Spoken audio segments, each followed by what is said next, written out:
ଗାଡ଼ି ଧକ୍କାରେ ଅଜଣା ବ୍ୟକ୍ତିଙ୍କ ଘଟଣାସ୍ଥଳରେ ମୃତ୍ୟୁ।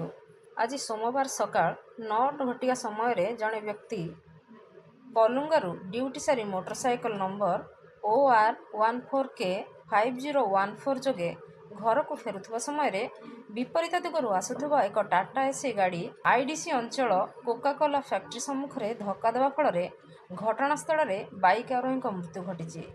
ମୃତ ବ୍ୟକ୍ତିଙ୍କର ପରିଚୟ ମିଳିପାରି ନାହିଁ। ଖବର ପାଇ ବ୍ରାହ୍ମଣୀତରଙ୍ଗ ଥାନା ପୋଲିସ ଘଟଣାସ୍ଥଳରେ ପହଞ୍ଚି ଘଟଣାର ଅନୁସନ୍ଧାନ ଜାରି ରଖିଛି ଏବଂ ଗାଡ଼ି ଦୁଇଟିକୁ ଥାନାକୁ ଆଣି ରଖିଛି। ରାଉରକେଲାରୁ ଲବକିଶୋର ନାୟକଙ୍କ ରିପୋର୍ଟ, ନାଗରାଜ ନ୍ୟୁଜ୍।